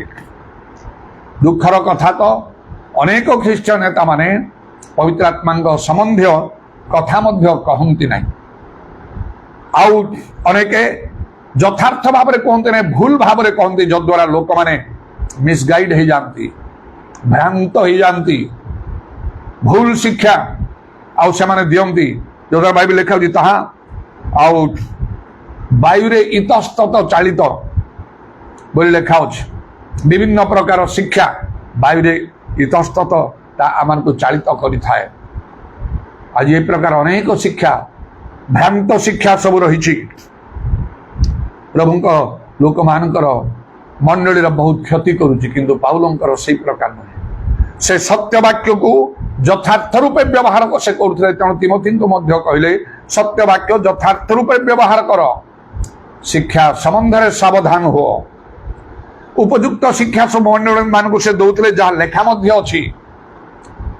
ଆଉ ପ୍ରେରିତ ପୁସ୍ତକ ଠାରୁ ଯଦି ଆମେ ଦେଖିବା, ସେ ରୋମିଓ ଆଉ କରନ୍ଥୀୟ ସବୁରେ ଆମେ ଦେଖୁଛୁ କିପରି ସେ ପବିତ୍ର ଆତ୍ମାଙ୍କ ଦାନ ବିଷୟ ଗୁଡାକ ସେ ଲେଖୁଛନ୍ତି। ସବୁ ମଣ୍ଡଳୀ ଗୁଡାକୁ ପଠାଉଛନ୍ତି ସେ ପତ୍ର, ଏଇଟା ପଢିବ ସବୁ ବୋଲି କହୁଛନ୍ତି। ସମସ୍ତେ ଶୁଣି ଲୋକ ଉପକୃତ ହଉଛନ୍ତି। ଆତ୍ମାଙ୍କର 9ଟା ଦାନ ବିଷୟରେ ଲେଖୁଛନ୍ତି। ଆତ୍ମିକ ଦାନର ଗୁରୁତ୍ୱ ମହତ୍ଵ କ'ଣ ବିଷୟ ସେ ଆଉ ବୁଝେଇକି ଲେଖୁଛନ୍ତି। ଆତ୍ମିକ ଦାନ ସବୁ ପାଇବା ପାଇଁ ଏକାନ୍ତ ଚେଷ୍ଟା କର ବୋଲି ସେ କହୁଛନ୍ତି। ଖାଲି ଆସ ଗିର୍ଜା ପ୍ରାର୍ଥନା କର, ଯାଅ ଦାନ ଦଶମାଂଶ ଦେଇକି, ସେତିକିରେ ନାହିଁ। ଆତ୍ମିକ ଦାନ ସବୁ ପାଇବା ପାଇଁ ସେ କହୁଛନ୍ତି। ଆଉ ଏଇପରି ଭାବରେ ସମସ୍ତ ସତ୍ୟ ବାକ୍ୟ ସେ କହୁଛନ୍ତି, ଯାହା ପଢି ଶୁଣି ଲୋକମାନେ ଉପକୃତ ହେଇପାରିବେ। ପବିତ୍ର ଆତ୍ମାରେ ପୂର୍ଣ୍ଣ ହେଇ ସତ୍ୟ ବାକ୍ୟ କହିଲେ ସେ ବାକ୍ୟ ପ୍ରକୃତ ଈଶ୍ୱରଙ୍କର ବାକ୍ୟ ହୁଏ। ତା ଜୀବନ୍ତ କାର୍ଯ୍ୟ ସାଧକ ଦୁଇ ଧାର ଖଣ୍ଡ ଠାରୁ ତୀକ୍ଷ୍ଣତର ହୁଏ। ପ୍ରାଣ ଆତ୍ମା ଗ୍ରନ୍ଥି ମଜ୍ଜାର ବିଚ୍ଛେଦ ପର୍ଯ୍ୟନ୍ତ ପରିଭେଦକ, ହୃଦୟର ଚିନ୍ତା ଓ ଭାବର ସୂକ୍ଷ୍ମ ବିଚାରକ ପରି ହୁଏ। ଏବେରି 4 ପର୍ବ 12 ପଦ ଅନୁସାରେ ଯେପରି ପିତର ମଧ୍ୟ ସେ କର୍ଣ୍ଣେଲ୍ୟଙ୍କ ଗୃହରେ କଥା କହୁ କହୁ ସବୁ ପବିତ୍ର ଆତ୍ମାରେ ପୂର୍ଣ୍ଣ ପବିତ୍ର ଆତ୍ମାଙ୍କର ବୃଷ୍ଟି ହେଲା। ଅନେକ ଏପରି କଥା ବୁଝନ୍ତି, ମାତ୍ର ପବିତ୍ର ଆତ୍ମାଙ୍କର କାର୍ଯ୍ୟ କିଛି ନାହିଁ। ଶେଷ ସମର୍ଥ ପ୍ରଭୁ ସମସ୍ତ ପ୍ରାଣୀ ଉପରେ ଆତ୍ମା ଢାଳିବା କହୁଛନ୍ତି। ଏ କାର୍ଯ୍ୟ କେମିତି ହବ, କିଏ କରିବ? ଓ ସେଥିପାଇଁ ମୋର ଇଚ୍ଛା ଓ ମୋର ପ୍ରାର୍ଥନା, ଆଉ ଯେପରିକି ସମସ୍ତେ ପାଉଲଙ୍କ ପରି ହୁଅନ୍ତେ କି। ଯଦି ମୋର ଏଇ କଥା ଶୁଣୁଛନ୍ତି ଆଜି ଅନଲାଇନ ଦ୍ୱାରା ମଧ୍ୟ, ବା ଯେଉଁମାନେ ପରେ ଶୁଣିବେ, এই কথা ভিতরକୁ ନିଅନ୍ତୁ। ଖାଲି ଗିର୍ଜା ପ୍ରାର୍ଥନା କରନ୍ତୁ ନାହିଁ। ଆପଣ ପ୍ରେରିତ ହେଇ ନ ପାରନ୍ତି, ପାଳକ ହେଇ ନ ପାରନ୍ତି, ସୁସମାଚାର ପ୍ରଚାରକ ହେଇ ନ ପାରନ୍ତି, ଭାବବାଦୀ ହେଇ ନ ପାରନ୍ତି, ଶିକ୍ଷକ ହେଇ ନ ପାରନ୍ତି, ସେଟା ଆହ୍ୱାନ ଥିଲେ ହବ, ନହେଲେ ନାହିଁ। ଜଣେ ବିଶ୍ୱାସୀ ମଧ୍ୟ ହେଇକି ଆପଣ ବହୁତ କିଛି କାର୍ଯ୍ୟ କରିପାରିବେ, ପାଉଲଙ୍କ ପରି କାର୍ଯ୍ୟ କରିପାରିବେ। ପ୍ରଥମେ ପବିତ୍ର ଆତ୍ମାରେ ପୂର୍ଣ୍ଣ ହୁଅନ୍ତୁ, ଆତ୍ମିକ ଦାନଟା ପାଇବା ପାଇଁ ଚେଷ୍ଟା କରନ୍ତୁ, ଆପେ କାର୍ଯ୍ୟ ବଢ଼ିଯିବ। ଆତ୍ମାଙ୍କର କାର୍ଯ୍ୟ ବହୁତ, ଯେହେତୁ ସତ୍ୟ ବାକ୍ୟ ଅନେକ କହୁନାହାନ୍ତି, ପବିତ୍ର ଆତ୍ମାଙ୍କର କଥା ଅନେକ କହୁନାହାନ୍ତି, ବରଂ ବିରୋଧ ବି କରୁଛନ୍ତି ଖ୍ରୀଷ୍ଟିଆନ ଲୋକମାନେ ହେଇ, ଖ୍ରୀଷ୍ଟିୟ ନେତାମାନେ ହେଇ, ଆଉ ଲୋକମାନଙ୍କୁ ଆଉ ଶିକ୍ଷା ଦେଇକି ମଧ୍ୟ ଅନେକ ଭୁଲ ଭାବରେ ଆଉ ସେମାନେ କାର୍ଯ୍ୟ କରୁଛନ୍ତି, ଯଦ୍ୱାରା ଲୋକଙ୍କର କିଛି ମଣ୍ଡଳୀ ହେଇପାରୁ ମଙ୍ଗଳ ହେଇପାରୁନି। ମଣ୍ଡଳୀ ଗୁଡାକ ଦୁର୍ବଳ ଅଛି। ମାତ୍ର ପ୍ରଭୁ ଯୀଶୁ ଯେଉଁ ମଣ୍ଡଳୀ ସ୍ଥାପନ କରିବା ପାଇଁ ଚାହିଁଲେ, ସେ କହିଲେ ନରକର ବଳ ତାକୁ ପରାଜୟ କରିବ। ପାଉଲଙ୍କର ଲେଖାରେ ଆଉ ସେ କ'ଣ କହନ୍ତି, ପ୍ରଥମ ଗ୍ରନ୍ଥ 14 ପର୍ବରେ ଗୋଟିଏ ସ୍ଥାନରେ ସେପରି କହନ୍ତି, ଯାହା କରିବ ମଣ୍ଡଳୀର ନିଷ୍ଠା ପାଇଁ କରିବ। ତ ଅର୍ଥାତ୍ ବିଶ୍ୱାସୀ ମାନେ ଯେପରି ଟାଣୁଆ ହେବେ, ମଜବୁତ ହେବେ, এইটা ଉପରେ ତାଙ୍କର ତୀକ୍ଷ୍ଣ ନଜର ଥିଲା। ପ୍ରକୃତ ଆତ୍ମିକ ଲୋକମାନେ ତାହା ହିଁ ଦେଖିବେ। ସେମାନେ ଚାହିଁବେ ମଣ୍ଡଳୀରେ ସମସ୍ତେ ଯେମିତି ପବିତ୍ର ଆତ୍ମା ପାଇବେ, ପରଭାଷା କହିବେ, ଆଉ ଏହିପରି ଭାବରେ ବିଶ୍ୱାସରେ ଟାଣୁଆ ମଜବୁତ ହେବେ। ଏଇଟା ପ୍ରକୃତ ଆତ୍ମିକ ଲୋକମାନଙ୍କର ଚିନ୍ତାଧାରା। ସେହିପରି ଭାବରେ ସେମାନେ ଶିକ୍ଷା ପ୍ରଚାର କରିବେ, ଆଉ ମଣ୍ଡଳୀ ନିଷ୍ଠା ପାଇବ। ପ୍ରଭୁ ଯୀଶୁଙ୍କ ଆଗମନ ପାଇଁ ସୁବୁଦ୍ଧି କନ୍ୟା ପରି ପ୍ରସ୍ତୁତ ହେଇକି ରହିପାରିବ। ମଣ୍ଡଳୀ ଗୁଡ଼ାକୁ ପ୍ରସ୍ତୁତ କରିବା ଆମମାନଙ୍କର କର୍ତ୍ତବ୍ୟ, ବିଶ୍ୱାସୀମାନଙ୍କୁ ପ୍ରସ୍ତୁତ କରିବା କର୍ତ୍ତବ୍ୟ। ଆଉ ସେଇ ପ୍ରକାର ଯୋଗ୍ୟତା, ଦକ୍ଷତା ଆମମାନଙ୍କ ପାଖରେ ଥିଲେ ସିନା ଆମେ କରିବା, ନହେଲେ ହବ ନାହିଁ। ନିଜେ ଯଦି ଆମେ ଆତ୍ମିକ ଜୀବନରେ ଟାଣୁଆ ନା ହଉ, ତାହେଲେ କିଛି କରିପାରିନି। ଆମେ ଚାହିଁବା କରିବା ପାଇଁ କିଛି ହବନି। ନା ପ୍ରାର୍ଥନା, ନା ଗୀତ, ନା ପ୍ରଶଂସା, ନା ଧନ୍ୟବାଦ, ନା ସାକ୍ଷ୍ୟ, ନା ବାକ୍ୟ, ଯେକୌଣସି ଦ୍ୱାରା ଲୋକଙ୍କର କିଛି ମଙ୍ଗଳ ହବ ନାହିଁ। ମାତ୍ର ପିତର କଥାକୁ ପବିତ୍ର ଆତ୍ମାଙ୍କର ଦୃଷ୍ଟି ହେଲା। ଆମର ଆନ୍ତରିକ ପୁରୁଷ ଯଦି ନୂତନୀକୃତ ଥିବ, ସେମିତି ହବ। ଆମେ ଯାହା କରିବୁ, ଲେଖାଯିବ ପବିତ୍ର ଆତ୍ମାରେ ପରିପୂର୍ଣ୍ଣ ଗୀତ ସ୍ତୋତ୍ର ସଙ୍ଗରେ ପରସ୍ପର ଉତ୍ସାହ ଦିଅ, ଅନ୍ୟମାନଙ୍କର ମଙ୍ଗଳ କରିବ, ସେଇଟା ନିଶ୍ଚୟ ସେଟା ହବ। ଅନେକଙ୍କ ଠାରେ ସେଇଟା ନାହିଁ। ଗୋଟେ କଥା ତ ଲେଖା ଅଛି, ଆତ୍ମାରେ ଉତ୍ତପ୍ତ ହବ କହିଲେ, ଆତ୍ମାରେ ତ ଉତ୍ତପ୍ତ ଲୋକ ହେଇପାରୁନାହାନ୍ତି, ଶିଥିଳ ହେଇକି ରହୁଛନ୍ତି। କ'ଣ କାର୍ଯ୍ୟ ହବ ସେମାନଙ୍କ ଦ୍ୱାରା? ଆମମାନଙ୍କ ଦ୍ୱାରା କ'ଣ କାମ ହବ? ମିନିମମ୍ ପ୍ରଥମ ବିଷୟ, ଆତ୍ମାରେ ଉତ୍ତପ୍ତ ହୁଅ, ଆତ୍ମାରେ ପରିପୂର୍ଣ୍ଣ ହୁଅ, ତାପରେ ବାକି ପଛ କଥା। ସେଇଟା ବି ନାହିଁ। ମାତ୍ର ସେଇ ପାଉଲ ନିଜେ ସେଇ ଆଉ କହୁଛନ୍ତି, ସେଇ ଏଫେସୀୟ 5 ପର୍ବର 18-19 ପଦରେ, ଦ୍ରାକ୍ଷାରସରେ ମତ ହୁଅ ନାହିଁ, ସେଥିରେ ଅତ୍ୟାଚାର ଜନ୍ମେ, ମାତ୍ର ଆତ୍ମାରେ ପୂର୍ଣ୍ଣ ହୋଇ ଗୀତ ସ୍ତୋତ୍ର ଆଧ୍ୟାତ୍ମିକ ସଂକୀର୍ତ୍ତନ ପରସ୍ପର ଉତ୍ସାହ ଦିଅ। ସେ ଏଫେସ ମଣ୍ଡଳୀକୁ ଏଇଟା ପାଉଲଙ୍କର ଲେଖା ହିଁ। ତେଣୁ ଏହିପରି ଆମେ ଯଦି ପାଉଲଙ୍କ ପରି ହେଇଥାନ୍ତୁ, ସମସ୍ତେ ମଣ୍ଡଳୀ ସବୁ ନିଷ୍ଠା ପାଇଥାନ୍ତା, ବିଶ୍ୱାସୀ ମାନେ ଟାଣୁଆ ହେଇଥାନ୍ତେ, ପବିତ୍ର ଆତ୍ମାରେ ପୂର୍ଣ୍ଣ ହେଇଥାନ୍ତେ, ଆତ୍ମିକ ଦାନ ଗୁଡାକ ପ୍ରାପ୍ତ ହେଇଥାନ୍ତେ, ଆଉ ପ୍ରଭୁଙ୍କର ବାକ୍ୟକୁ ସବୁ ସଫଳ କରୁଥାନ୍ତେ, ଟାଣୁଆ ବିଶ୍ୱାସୀ ହେଇଥାନ୍ତେ, ସବୁ ସମ୍ଭବ ହେଇଥାନ୍ତା ସମସ୍ତଙ୍କ ନିମନ୍ତେ, ଶୟତାନର କାର୍ଯ୍ୟ ସବୁ ବିନାଶ ହେଇଥାନ୍ତା। ତେଣୁ ଆମମାନଙ୍କୁ ପାଉଲଙ୍କ ପରି ହବା ଆବଶ୍ୟକ। ଯାହା ମୁଁ କହିଲି, 4 ଥର କରି ପାଉଲ କହୁଛନ୍ତି। ପ୍ରଥମ କରନ୍ଥୀୟ 11 ପର୍ବର 1 ପଦରେ, ପ୍ରଥମ କରନ୍ଥୀୟ 4 ପର୍ବର 16 ପଦରେ, ଫିଲିପିଓ 3 ପର୍ବର 17 ପଦରେ, ଗାଲାତୀୟ 4 ପର୍ବର 12 ପଦରେ ଗୋଟିଏ କଥା କହୁଛନ୍ତି, ମୋ ପରି ହୁଅ, be a followers of me, be a imitators of me। ପବିତ୍ର ଆତ୍ମା ତାଙ୍କ ମୁଖରେ କଥା କହୁଛନ୍ତି। ଯଦି ସମସ୍ତେ ପାଉଲଙ୍କ ପରି ହେଇଥାନ୍ତେ, ଆପଣମାନେ ପାଉଲଙ୍କ ପରି ହେଇଥାନ୍ତେ, ମୁଁ ପ୍ରକୃତରେ ପାଉଲଙ୍କ ପରି ହେଇଥିଲେ କ'ଣ ହେଇଥାନ୍ତା? ତୃତୀୟ କଥା ହେଲା, ପ୍ରଥମ 2ଟା କହିଲି, 1 ହେଲା ଆମମାନଙ୍କର ଆନ୍ତରିକ ଦିନ ଦିନ ନୂତନୀକୃତ ହେଇଥାନ୍ତା, ମାନେ ଆତ୍ମିକ ଜୀବନ ଆମେ ଟାଣୁଆ ହେଇଥାନ୍ତା। 2 ହେଲା ମଣ୍ଡଳୀ ନିଷ୍ଠା ପାଇଥାନ୍ତା, ସମସ୍ତ ଖ୍ରୀଷ୍ଟ ବିଶ୍ୱାସୀ ମାନେ ଟାଣୁଆ ମଜବୁତ ହେଇଥାନ୍ତେ। 3 ହେଲା ଈଶ୍ୱରଙ୍କ ରାଜ୍ୟ ବଢିଥାନ୍ତା। ଆଉ ଯାହା ପ୍ରଭୁ ବର୍ତ୍ତମାନ ଚାହୁଁଛନ୍ତି, ଅପେକ୍ଷା କରୁଛନ୍ତି, ସେଥିପାଇଁ ପ୍ରଭୁଙ୍କ ରାଜ୍ୟ ବଢୁ। ମାନେ ଯେଉଁମାନେ ଅବିଶ୍ୱାସୀ, ମାନେ ପାପୀ, ଅଧାର୍ମିକ, ନାସ୍ତିକ ମାନେ ଅଛନ୍ତି ଜଗତରେ, ସମସ୍ତେ ଯେମିତି ପ୍ରଭୁଙ୍କୁ ଜାଣନ୍ତି, ସମସ୍ତେ ଯେମିତି ପରିତ୍ରାଣ ପାଆନ୍ତେ, ସମସ୍ତେ ସ୍ୱର୍ଗ ଯାଆନ୍ତେ, କେହି ନରକ ଯାଆନ୍ତେ ନାହିଁ, କେହି ଶୈତାନର ସେବା କରନ୍ତେ ନାହିଁ, ସତ୍ୟ ପରମେଶ୍ୱରଙ୍କର ସେବା କରନ୍ତି। ଆଉ ତ ଦ୍ୱାରା ପ୍ରଭୁ ଯେତେବେଳେ ସମସ୍ତେ ପ୍ରଭୁଙ୍କର ହେବେ, ପ୍ରଭୁଙ୍କୁ ଭୟ କରିବେ, ପ୍ରଭୁଙ୍କୁ ସେବା କରିବେ, ଶୈତାନ ପଛେ ଯିବେ ନାହିଁ, କାହିଁକି ଜଗତର ମଙ୍ଗଳ ଘଟିବ? କାହିଁକି ପ୍ରଭୁଙ୍କର କ୍ରୋଧ କୋପ ଆସିବ? କାହିଁକି ବିଚାର ଦଣ୍ଡ ସବୁ ଆସିବ? ଏ ମହା ଭୂମିକମ୍ପ, এই ସୁନାମି, ନାନା ବନ୍ୟା, ବାତ୍ୟା, ପ୍ରାକୃତିକ ବିପର୍ଯ୍ୟୟ, ମନୁଷ୍ୟକୃତ ବିପର୍ଯ୍ୟୟ, ଯୁଦ୍ଧ ଇତ୍ୟାଦି କାହିଁକି ସେଗୁଡ଼ା ଘଟିବ?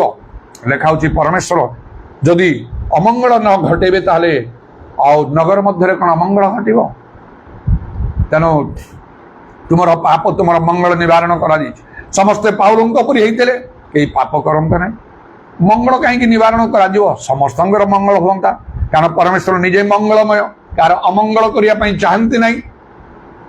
ଶୈତାନ କାର୍ଯ୍ୟ କରିପାରନ୍ତା ନାହିଁ, ସେ ତ ପରାଜିତ ଶତ୍ରୁ। ପାଉଲଙ୍କୁ କେବେ ପରାସ୍ତ କରୁଥିଲା କି ଶୈତାନ? ନାହିଁ। ପାଉଲଙ୍କ ଦ୍ୱାରା ନାନା ଆଶ୍ଚର୍ଯ୍ୟ କର୍ମ ହେବା ସମୟରେ ଅନେକ ଲୋକମାନେ ମନ ପରିବର୍ତ୍ତନ କରୁଥିଲେ। ପିତରଙ୍କ ଦ୍ୱାରା, ପ୍ରେରିତମାନଙ୍କ ଦ୍ୱାରା ମହା ଆଶ୍ଚର୍ଯ୍ୟ କର୍ମ ସବୁ ହେବାକୁ ଲାଗିଲା ଲେଖାଇଛି। ଏଥିପାଇଁ ହଜାର ସଂଖ୍ୟାରେ ଗୋଟେ ସହର, ଗୋଟେ ଗ୍ରାମର ଲୋକମାନେ, ସହର ନଗରର ଲୋକମାନେ ସମସ୍ତେ ବଦଳି ଯାଉଥିଲେ ହଜାର ସଂଖ୍ୟାରେ। ସେଇଟା ହେଇଥାନ୍ତା, ସେଇଟା ହେଇପାରୁନାହିଁ। ମାତ୍ର ଯଦି ଲୋକମାନେ ପରିବର୍ତ୍ତନ ହେଉଛନ୍ତି, ଖ୍ରୀଷ୍ଟ ବିଶ୍ୱାସୀ ହେଉଛନ୍ତି, ଆଉ କିପରି ହେଉଛନ୍ତି? ସେ ନାମରେ ଜୀବିତ, ପ୍ରକୃତିରେ ମୃତ ଭଳି ଅନେକ ଅଛନ୍ତି ଯେଉଁମାନେ ସ୍ୱର୍ଗ ରାଜ୍ୟକୁ ଯାଇପାରିବେନି, ନରକ ଯିବେ ସେମାନେ ଖ୍ରୀଷ୍ଟିଆନ ହେଇକି। ଏବଂ ଯେପରି ବାପ୍ତିଜ ଗ୍ରହଣ କଲେ, ତାଙ୍କ ହାତରେ କୁଲା ଅଛି, ଯେତେବେଳେ ସେ ପାଛିବେ ତାଙ୍କର ଗହମକୁ, ଅଗାଡ଼ି ବାହାରିଯିବ, ତାକୁ ନିଆଁରେ ପୋଡ଼ା ହେବ। ଅଗାଡ଼ି ଖ୍ରୀଷ୍ଟିଆନ ଅଛନ୍ତି ଯେଉଁମାନେ ବାକ୍ୟ ମାନୁନାହାନ୍ତି, ପ୍ରଭୁଙ୍କୁ ଭୟ କରୁନାହାନ୍ତି, ପ୍ରେମ କରୁନାହାନ୍ତି, ବିଶ୍ୱସ୍ତ ଭାବରେ ପ୍ରଭୁଙ୍କ ସେବା କରୁନାହାନ୍ତି, ପବିତ୍ର ଆତ୍ମାରେ ପୂର୍ଣ୍ଣ ହେଉନାହାନ୍ତି, ସେମାନଙ୍କର ଆତ୍ମିକ ଜୀବନ ସିଦ୍ଧ ନୁହେଁ। ଆଉ ତେଣୁ କ'ଣ ଲାଭ? ଏହିପରି ପ୍ରକୃତ ଲୋକମାନେ କାର୍ଯ୍ୟ କଲେ, ଠିକ ଭାବରେ କାର୍ଯ୍ୟ କଲେ, ଠିକ କାର୍ଯ୍ୟ ହବ। ଭଲ ଗଛ ଭଲ ଫଳ ଦିଏ, ମନ୍ଦ ଗଛ ମନ୍ଦ ଫଳ ଦିଏ। ଯଦି ଆମେ ସମସ୍ତେ ପାଉଲଙ୍କ ପରି ହେବା, ଆମର କାର୍ଯ୍ୟ ସବୁ ପାଉଲଙ୍କ ପରି ହେଇଯିବ, ଈଶ୍ୱରଙ୍କ ରାଜ୍ୟ ବଢିଥାନ୍ତା। ସେତେବେଳେ କେମିତି ସେମାନେ ସବୁ କାମ କଲେ ଯେ ଜଗତକୁ ସେମାନେ ଓଲଟ ପାଲଟ କଲେ ବୋଲି ଲେଖା ହଉଛି ପ୍ରେରିତ 17 ପର୍ବ 6 ପଦରେ। ଏ ଲୋକମାନେ ଜଗତ ଓଲଟ ପାଲଟ କରିଛନ୍ତି। ଆଜି ବି ସେଟା ହେଇଥାନ୍ତା। ହାୟ ସେ ସବୁ କାର୍ଯ୍ୟ ନାହିଁ। କେତେ ଆମେ ଉଣାଉଛୁ, କେତେ ଆମେ ପଛରେ ପଡ଼ିଛୁ। ଏ ବାକ୍ୟକୁ ଚିନ୍ତା କରନ୍ତୁ, ଭିତରକୁ ନିଅନ୍ତୁ। କ'ଣ ଆପଣ ପାଉଲଙ୍କ ପରି? ପ୍ରଭୁ ଚାହୁଁଛନ୍ତି ଆପଣଙ୍କୁ ପାଉଲଙ୍କ ପରି ହେବା ପାଇଁ। ଆପଣ ପାଉଲଙ୍କ ପରି କି? ଆଜି ଏକ ପ୍ରଶ୍ନ କରାଯାଉଛି, ଦିନେ ବି କୁହାଯିବ, ଆମକୁ ପଚରାଯିବ ହୁଏତ, ତମେ ପାଉଲଙ୍କ ପରି କାହିଁକି ହେଲ ନାହିଁ? ଏଇଟା କେବେ ପଢିଛ ନା ନାହିଁ? ପ୍ରଥମ କରନ୍ତି 11 ପର୍ବର 1 ପଦ, 4 ପର୍ବର 16 ପଦ, ଫିଲିପିୟ 3 ପର୍ବର 17 ପଦ ଏବଂ ଗାଲାତୀୟ 4 ପର୍ବର 12 ପଦ। ଏଇଟା କେବେ ପଢିଛ ନା ନାହିଁ ତମେ? ପାଉଲ ଯୋଉ କହନ୍ତି ତୁମେ ମୋ ପରି ହୋ, ପଢିଛ କି ନାହିଁ? ସେ ଖ୍ରୀଷ୍ଟଙ୍କ ପରି ହେଇଥିଲେ, ତେଣୁ ସେ ଦୃଢ଼ତାର ସହିତ କହିଲେ ତୁମକୁ କେମିତି କହିବାର ଥିଲା। ଏ ଶିକ୍ଷା ଶୁଣିଛ କି ନାହିଁ? ତାହେଲେ ଆଉ କାହିଁକି ତମେ ସେମିତି ହେଲ ନାହିଁ? ତମ ଦ୍ୱାରା ତମେ ଜଣେ ଉଦ୍ଧାର, ଆମେ ଯଦି ଜଣେ ଉଦ୍ଧାର ପାଇବା ବଡ଼ କଥା ନାହିଁ। ସେ ସ୍ୱପ୍ନରେ ମୁଁ ଥରେ ସ୍ୱର୍ଗରେ ପ୍ରଭୁଙ୍କର ସମ୍ମୁଖରେ ଉପସ୍ଥିତ ରହିକି ମଧ୍ୟ ଆଣ୍ଠି କାନ୍ଦୁଥିଲି, କ'ଣ ପାଇଁ? ନିଜ ଲୋକମାନଙ୍କ ପାଇଁ। ଏତେ ସୁନ୍ଦର ସ୍ଥାନଟିକି ସେମାନେ ଆସିପାରିବେ କି ନାହିଁ? ମାତ୍ର ପ୍ରଭୁ ଯୀଶୁ ତାଙ୍କ ହାତ ମୋ ପିଠି ରଖି ମୋତେ କହିଲେ, ଏଇ ସ୍ଥାନରେ କ୍ରନ୍ଦନ ନାହିଁ, ସ୍ୱର୍ଗ ଗଲା ପରେ କିଛି କରିବେନି। ପାଉଲ ଏତେ କାମ କରୁଥିଲେ, ପିତର ଏତେ କାମ କରୁଥିଲେ, ପ୍ରେରିତ ମାନେ ଏତେ କାମ କରୁଥିଲେ, ପୁରାତନ କାଳର ଭାଓବାଦୀ ମାନେ, ପ୍ରଭୁଙ୍କ ଲୋକମାନେ ଏତେ କାମ କରୁଥିଲେ। ଏବେ ସେମାନେ ଜଗତରେ ନାହାନ୍ତି, ସେମାନେ ଆଉ ଜଗତ ପାଇଁ କିଛି କରିପାରିବେ ନାହିଁ। ପାଉଲ ଥିଲେ ଗୋଟିଏ ଦିନ କେତେ କାମ କ'ଣ କରିଥାନ୍ତେ। ସେ କାମ ଆମମାନଙ୍କୁ କରିବାକୁ ଅଛି। ପ୍ରଭୁ ଆମମାନଠାରୁ ଆଶା କରୁଛନ୍ତି। ତେଣୁ ଆମେ କେବଳ ନିଜ ବିଷୟରେ ଚିନ୍ତା କଲେ ହବ ନାହିଁ। କେବଳ ନିଜର ସ୍ୱାର୍ଥ ତମାନେ ଚେଷ୍ଟା କରୁଛ ବୋଲି ଲେଖା ହଉଛି, ସେଇ ପ୍ରକାର ନାହିଁ। ଅନ୍ୟମାନଙ୍କର ସ୍ୱାର୍ଥ ଚେଷ୍ଟା କରିବାକୁ ହବ, ଅନ୍ୟମାନଙ୍କର ଭାର ବହନ କରିବାକୁ ହବ, ଯୀଶୁ ଖ୍ରୀଷ୍ଟଙ୍କ ପାଇଁ ବଞ୍ଚିବାକୁ ହବ, ସୁସମାଚାର ପ୍ରଚାର କରିବାକୁ ହବ, ସତ୍ୟ ବାକ୍ୟ, ସେଟା ମଧ୍ୟ ସତ୍ୟ ବାକ୍ୟ କହିବାକୁ ହବ। ଆଉ ତଦ୍ୱାରା ଯେପରି ଅନେକଙ୍କର ପରିତ୍ରାଣ ହେଇପାରେ, ପବିତ୍ର ଆତ୍ମାରେ ଅନେକ ପରିପୂର୍ଣ୍ଣ ହୁଅନ୍ତି, ମଣ୍ଡଳୀ ସବୁ ନିଷ୍ଠା ପାଇବ, ଈଶ୍ୱରଙ୍କ ରାଜ୍ୟ ବୃଦ୍ଧି ହେବ, ଏଇଟା ଆମମାନଙ୍କୁ ଦେଖିବାକୁ ଅଛି। ଏସବୁ କାର୍ଯ୍ୟ ପ୍ରକୃତରେ ହେଉଛି ନା ନାହିଁ। ତେଣୁ ପ୍ରଭୁଙ୍କର ଧନ୍ୟବାଦ ହଉ। ତେଣୁ ମୁଁ ନିଜକୁ ମଧ୍ୟ ବହୁତ ଉଣା କରି ଦେଖେ, ଯଦି ବା ମୋ ଠାରେ ପ୍ରବଳ ଭାବରେ ଏଇ ଚିନ୍ତା ରହିଛି ମୁଁ ପାଉଲଙ୍କ ପରି ହେବି କହି ଚେଷ୍ଟା କରୁଛି। କିଛି ନା କିଛି କାର୍ଯ୍ୟ ତ ମୁଁ କରିଛି। ନିଜ ମୁଖରେ ନିଜର ପ୍ରଶଂସା କରିବା ବି ତ ଉଚିତ ନୁହେଁ, ସେ କଥା ପ୍ରଭୁ ଜାଣନ୍ତି।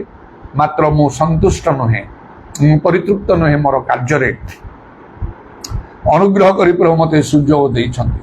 ଥରେ ସ୍ୱର୍ଗରେ ପ୍ରଭୁ ଯୀଶୁଙ୍କ ସାମ୍ନାରେ ସହିତରେ କଥାବାର୍ତ୍ତା କରୁ କରୁ ସେ ସ୍ୱର୍ଗର ଆଉ ସୌନ୍ଦର୍ଯ୍ୟ ବିଭବ ସବୁ ଦେଖି ମୁଁ ହତବୁଦ୍ଧି ହେବା ସମୟରେ ପ୍ରଭୁ ଯୀଶୁ ହଠାତ୍ ମୋତେ କହିଲେ, ତୁମେ ଜଗତକୁ ଯିବାକୁ ହବ।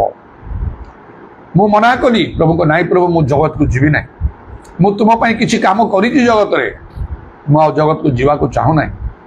ମାତ୍ର ସେତେବେଳେ ପ୍ରଭୁ ଯୀଶୁ ମୋତେ ପୁନର୍ବାର କଲେ, ତୁମକୁ ଜଗତକୁ ଫେରିଯିବାକୁ ହବ।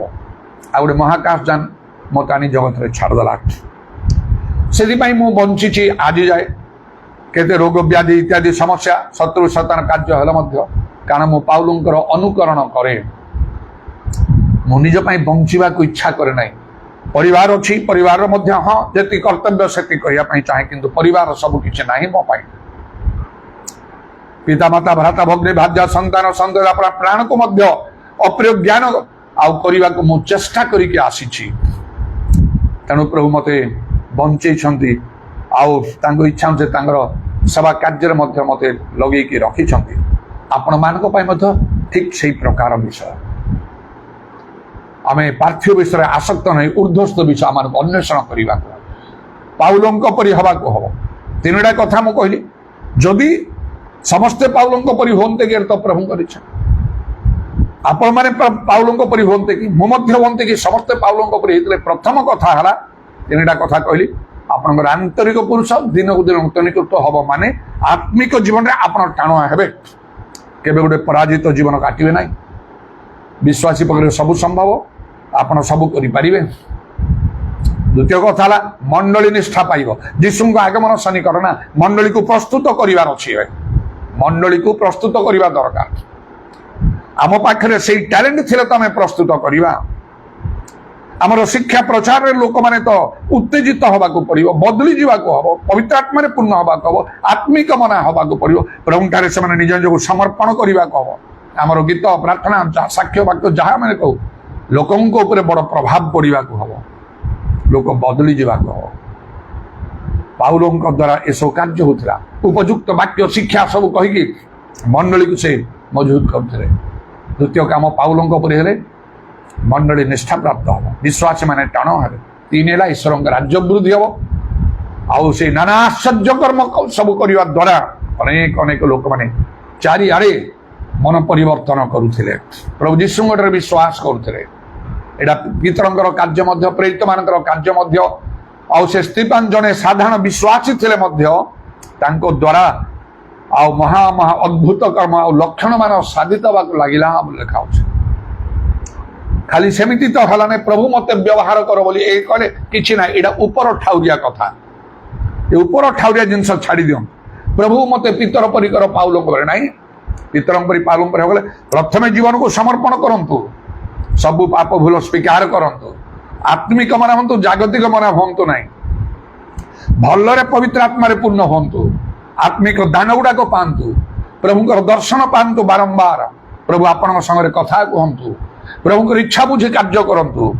ଯେତେ ପାରିବେ ଜଗତ ଠାରୁ ନିଜକୁ ପୃଥକ ରଖନ୍ତୁ, ପ୍ରାର୍ଥନାଶୀଳ ଜୀବନ କାଟନ୍ତୁ। ଯେପରି ସେଦିନ ପାଉଲଙ୍କ ବିଷୟରେ ପ୍ରଭୁ କହିଲେ, ଦେଖ ସେ ପ୍ରାର୍ଥନା କରୁଛି 3 ଦିନ ପର୍ଯ୍ୟନ୍ତ ନ ଖାଇ ନ ପିଇକି। ଏପରି କରନ୍ତୁ, ତାହେଲେ ଆପେ ପ୍ରଭୁ ଦେବେ। ଏ ସବୁ କିଛି ନ କରିକି ମୋତେ ପାଉଲ ପରି କର, ଆର ମାନେ କିଛି ନାହିଁ, କେବେ ହବ ନାହିଁ ସେଟା। ତେଣୁ ଆମମାନଙ୍କର ଭିତରର ଗୋଟେ ପରିବର୍ତ୍ତନର ଆବଶ୍ୟକ। ଈଶ୍ୱରଙ୍କ ରାଜ୍ୟ ଆମମାନଙ୍କୁ ବଢ଼େଇବାକୁ ହବ। এই ଦାୟିତ୍ୱ ଆମମାନଙ୍କର। ଆଉ କାରଣ ସେ ପାଉଲ ନାହାନ୍ତି, ବି ପିତର ନାହାନ୍ତି, ପ୍ରେରିତ ମାନେ ନାହାନ୍ତି, ପୁରାତନ କାଳ ଭାଓବାଦୀ ମାନେ ନାହାନ୍ତି। ଯେତେ ପ୍ରଭୁଙ୍କର ସେମାନଙ୍କର କର୍ତ୍ତବ୍ୟ ଆମମାନଙ୍କର। ଆଉ ଏପରି କାର୍ଯ୍ୟ ପ୍ରଭୁ ଆମମାନଙ୍କ ଠାରୁ ଚାହାନ୍ତି। ତେଣୁ ଆମେ ପ୍ରତ୍ୟେକ ନିଜ ନିଜ କର୍ତ୍ତବ୍ୟ ସମ୍ବନ୍ଧରେ ସଚେତନ ହେଇ, ଯେପରି ମୁଁ ସବୁବେଳେ ମୋର ଅନେକ ଥର ମୁଁ କହିଛି ମୋର ଶିକ୍ଷା ପ୍ରଚାରରେ ଯେ ମୁଁ ପାଉଲଙ୍କର ଅନୁକରଣ କରେ। ନୂତନ ନିୟମରେ ତାଙ୍କ ଜୀବନରେ ମୁଁ ବହୁତ ପ୍ରଭାବିତ, ଯେପରି ପୁରାତନ ନିୟମରେ ଦାଉଦଙ୍କ ଜୀବନରେ ମୁଁ ବହୁତ ପ୍ରଭାବିତ, ତାଙ୍କୁ ମୁଁ ବହୁତ ପସନ୍ଦ କରେ। ଅନ୍ୟମାନଙ୍କୁ ଏବଂ ଲୋକମାନଙ୍କୁ ଯେ କମ୍ ପସନ୍ଦ କରେ ତାହା ନାହିଁ, ମାତ୍ର ଗୋଟେ ଶ୍ରେଷ୍ଠ ବିଷୟ ସେଇ ଦାଉଦଙ୍କ ଠାରେ ସମସ୍ତ ବିଷୟରେ ସେ ଆମର ଇଚ୍ଛା ସାଧନରେ ଆମର ମନର ମତ ଲୋକ ବୋଲି ତାଙ୍କ ବିଷୟ କରେ। ସେଇ ଚିନ୍ତାଧାରା ମୋ ଭିତରେ ଅଛି। ମୁଁ ମଧ୍ୟ ଖାଲି ମୁଁ ଚିନ୍ତା କରୁନି, ମୁଁ କଥା କହୁନି, ମୁଁ ଯଥାସାଧ୍ୟ ଏସବୁ ଚେଷ୍ଟା କରୁଛି। ଆପଣମାନେ ମଧ୍ୟ ସେପରି କରିବା ପାଇଁ ଚେଷ୍ଟା କରନ୍ତୁ। ହାଲେଲୁୟା, ପ୍ରେଜ୍ ଦ ଲର୍ଡ। ଉଦାରବାନୀ ଖାରାବା শাবারি আল্লাহ রাবানি কারাবা প্রামানা দারাবান আল্লাহ রাবা। প্রভু ତୁମ ନାମର ପ୍ରଶଂସା ଗୌରବ ଯୁଗେ ଯୁଗ ଆଜିର ସମୟ ସୁଯୋଗ ନିମନ୍ତେ ଧନ୍ୟବାଦ। ପ୍ରତ୍ୟେକଙ୍କୁ ଅନୁଗ୍ରହ କର, ଦୟା କର ପ୍ରଭୁ। ଆମମାନଙ୍କର ଜୀବନ ଯେପରି ବଦଳିଯିବ, ଆମେ ଯେମିତି ଅଛୁ ସେମିତି ଆମେ ରହିବୁ ନାହିଁ। Lord have mercy. ଅଭିଷେକ ହେତୁ ଜ୍ୱାଳି ବିନଷ୍ଟ ହଉ। ଇଦାରାବାନି ଖାରାବା ପ୍ରାମାନା ଦାରା ରିଦାବାରା ବାରାବାରା ବାରାବାରା ବାନ୍ଦାଲା ରାବାନା ଖାରା ବାନ୍ଦାଲାମା। ମତେ ଦୟାକର, ମତେ ସାହାଯ୍ୟ କରି ଆସ। ଆଜି ପର୍ଯ୍ୟନ୍ତ ଜୀବିତ ରଖିଛ, ମୋ ପାଇଁ ତୁମେ ରଖିନାହ, ତୁମ ପାଇଁ ମତେ ରଖିଛ। ମୁଁ ଜାଣେ ତୁମର ଆହ୍ୱାନର ଯୋଗ୍ୟ ଆଚରଣ କରିବା ପାଇଁ। ତେଣୁ ପ୍ରଭୁ ଯେଉଁ ଚିନ୍ତାଧାରା ମୋ ଭିତରେ ଦେଇଛ ପାଉଲଙ୍କ ପରେ ହେବା ପାଇଁ, ତାକୁ ଯେପରି ମୁଁ ସମ୍ପୂର୍ଣ୍ଣ କରିପାରିବି ସାହାଯ୍ୟ କର। ପ୍ରତ୍ୟେକଙ୍କୁ ମଧ୍ୟ ତୁମେ ଅନୁଗ୍ରହ କର, ଦୟାକର, ଯେପରି ତୁମ ରାଜ୍ୟ ବୃଦ୍ଧି ହେବ, ମଣ୍ଡଳୀ ନିଷ୍ଠା ପାଇବ। ଆମେ ମଧ୍ୟ ଏକ ବିଜୟ ଆଦର୍ଶ ଜୀବନ ଆମେ କାଟି ପାରିବେ ଜଗତରେ। ଇରା ଦାଦା ବାବା ବାବା ଶେଷରେ ତୁମର ଆମେ ଗ୍ରାହ୍ୟ ହବୁ। ଯୀଶୁଙ୍କ ନାମରେ ଦୟାକର, ଯୀଶୁଙ୍କ ନାମରେ ଦୟାକର। ପ୍ରଶଂସା ଗୌରବ ଯୁଗେ ଯୁଗେ ତୁମର ତୁମର କଣ୍ଡା ବିଜା ପାଦକୁ ପ୍ରଣାମ ଆଉ ଚୁମ୍ବନ କରି ଏବଂ ତୁମର ହସ୍ତରେ ମାନଙ୍କର ସମର୍ପଣାତ୍ମା ସବୁ ସମର୍ପଣ କରି ନିତ୍ୟ ଜୀବିତ ପ୍ରଭୁ ଯୀଶୁ ଖ୍ରୀଷ୍ଟଙ୍କ ନାମରେ ଏହି ପ୍ରାର୍ଥନା କରୁଅଛୁ, ଆମେନ୍। He is Lord, He is Lord. He has risen from the dead and He is Lord. Every knee shall bow, every tongue confess that Jesus Christ is Lord. He is my Lord, He is my Lord. He has risen from the dead and He is my Lord. My knee shall bow, my tongue confess that Jesus Christ is Lord. পিতা ঈশ্বরଙ୍କର ପ୍ରେମ, ପ୍ରଭୁ ଯୀଶୁ ଖ୍ରୀଷ୍ଟଙ୍କର ଅନୁଗ୍ରହ, ପବିତ୍ର ଆତ୍ମାଙ୍କର ସହାୟତା, ପ୍ରଭୁ ଯୀଶୁଙ୍କର ଗୌରବମୟ ପୁନରାଗମନ ପର୍ଯ୍ୟନ୍ତ ଆମ ସମସ୍ତଙ୍କର ସହବର୍ତ୍ତୀ ହେଉ, ଆମେନ୍।